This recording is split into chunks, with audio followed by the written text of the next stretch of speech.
Friends, welcome back to the class. Well, this class going to be the continuation of the last class. In the last few classes, we have been addressing on the several conditions which really help the Christianity to grow and to develop far and wide. Very particularly, we discussed on the geographical conditions, political conditions, intellectual conditions.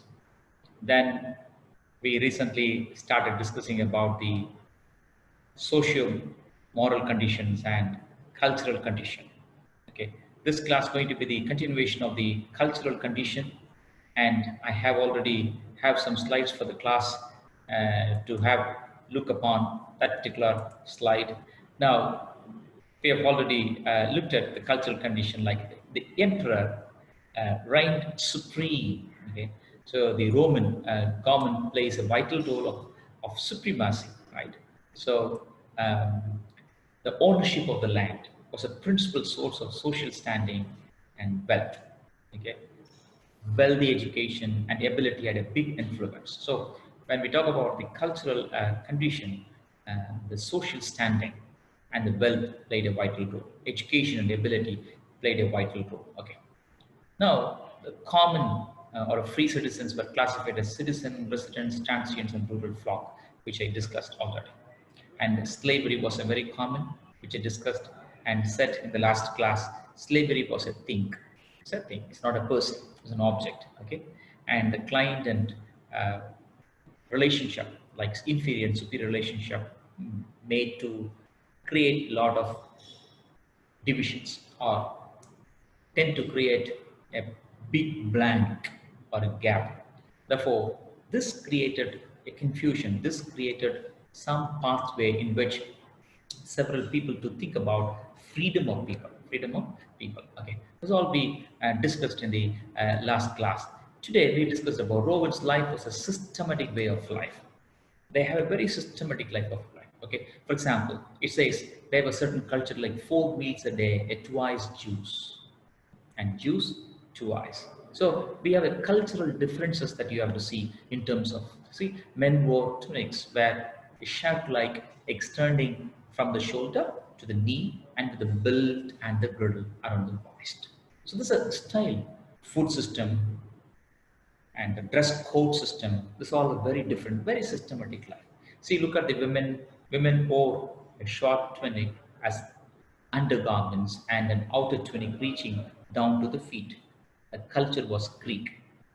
Okay, there were a shard of secular setting, which means a systematic life, maybe food, maybe language, maybe the dress code, maybe the way that they sit, the way that they stand, the way that they walk. All those they like to create a system, and they would like to follow those systems, which are very interesting for us to identify. Okay. Now, the Greeks brought about their Hellenism through the trade and colonization.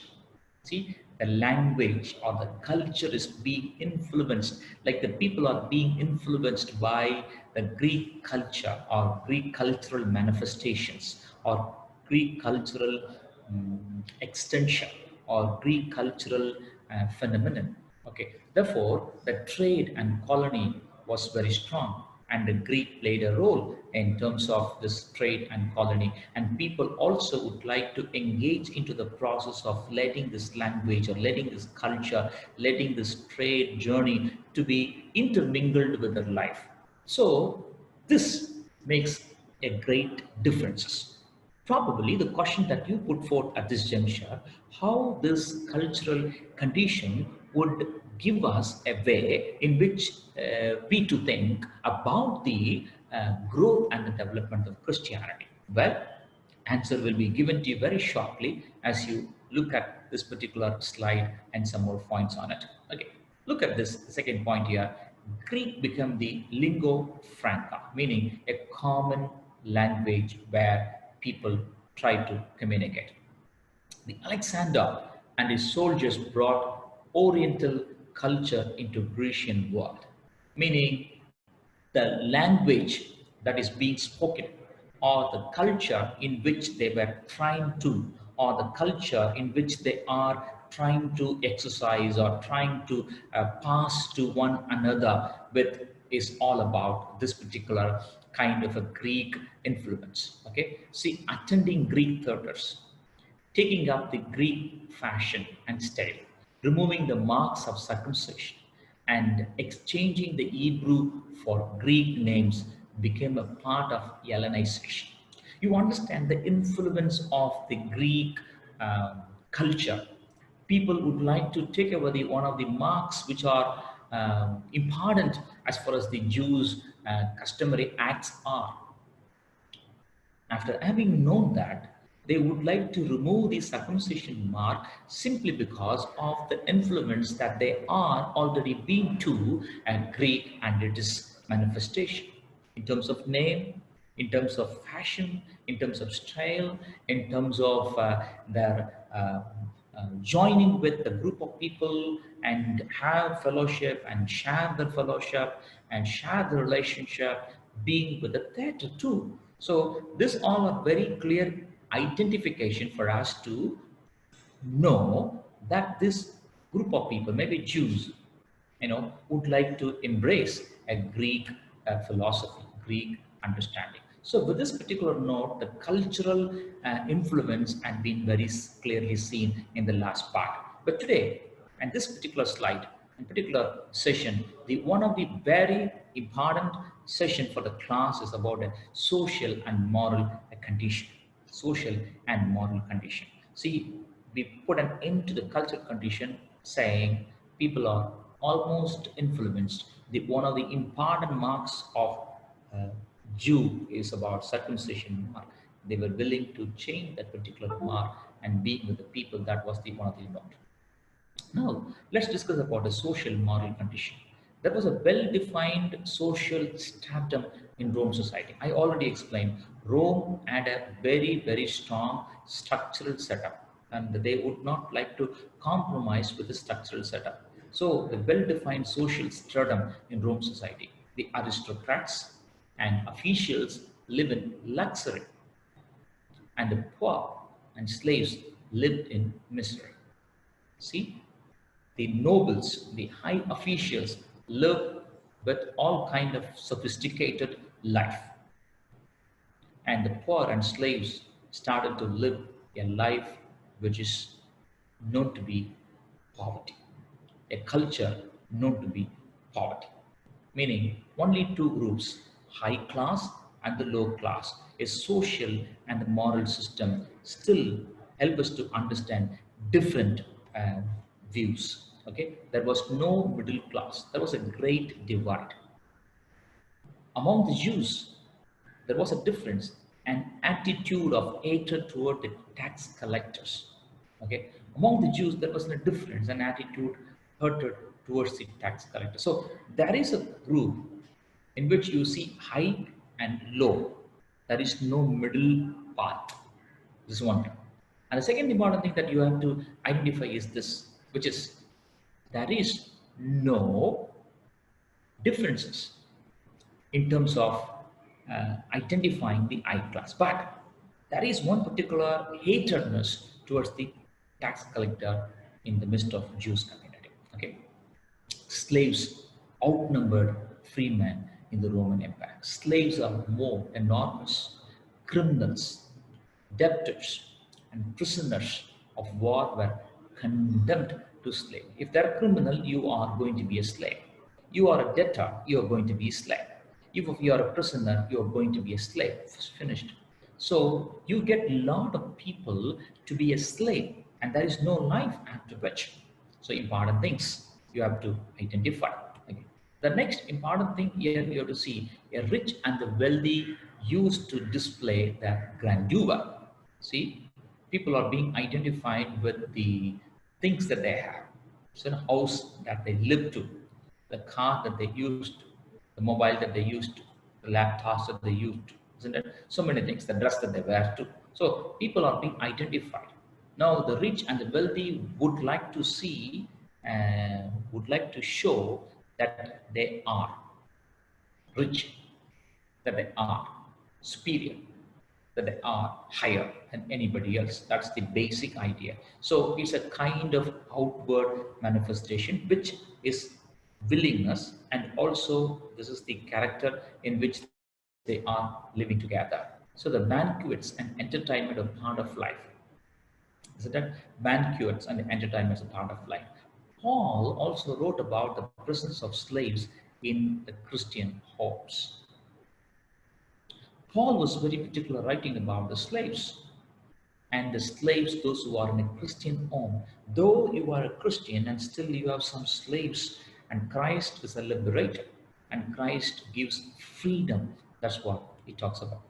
Now, the pagans were despondent, without hope and God in the world. There was a warning for a religion to remedy the wrongs of the time. You know, the pagans were living without God, without hope, and there is no hope at all, and there is no joy at all, and there is no life at all. Okay, this is the critical context. They were in a crossroads of not deciding to live or die. There is no religion which could redeem their lives.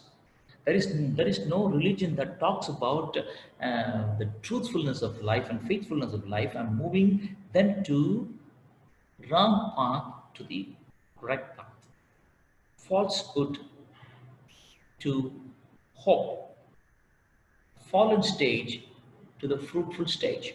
No religion talks about it. No path, no views of future, full of confusion because of slavery, because of no hope in their lives from any side. Every possible ways of immortality, immorality was attributed to the pagan gods. No, this is the other aspect of looking at the social and the moral condition. Okay, okay, every possible ways. A prostitution was well recognized institution. So it was well recognized institution. The government recognizes. Okay, one more interesting thing that you have to see. You know, the weakness was mainly on the slave girls. If you are a slave girl, then you are known to be a prostitute, meaning you will be used. So that is the a kind of a social moral conditions. If a girl is a slave girl, if she is understood as a slave girl, that's it. Her life is miserable. You know better than what I explain about it. And homosexuality was very, very common, and it was acceptable. It was an order of the day.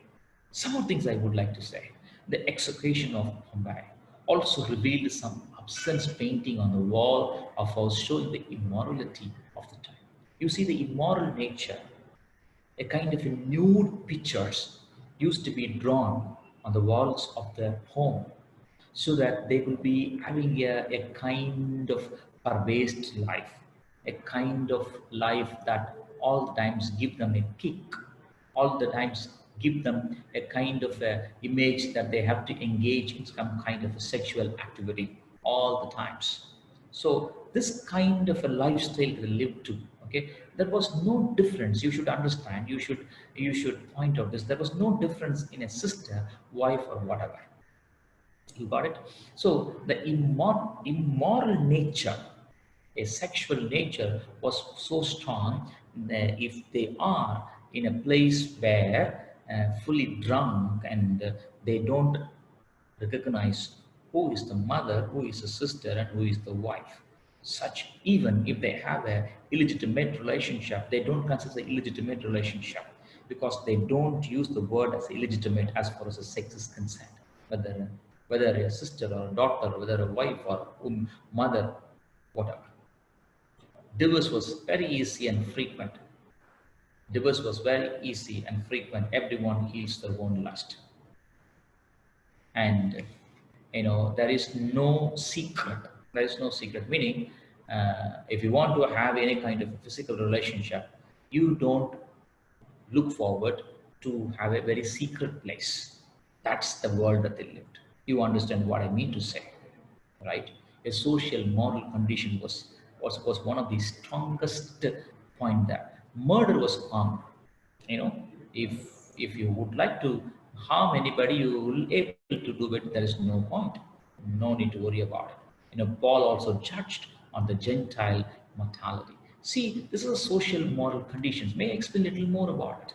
See, the Greco-Roman world was characterized by moral corruption, and this was the attributed to idolatry. See, you are not drawing a line. See, the Rome government was drawing a line for their own political agenda. When you talk about the political character of the Rome was something very different.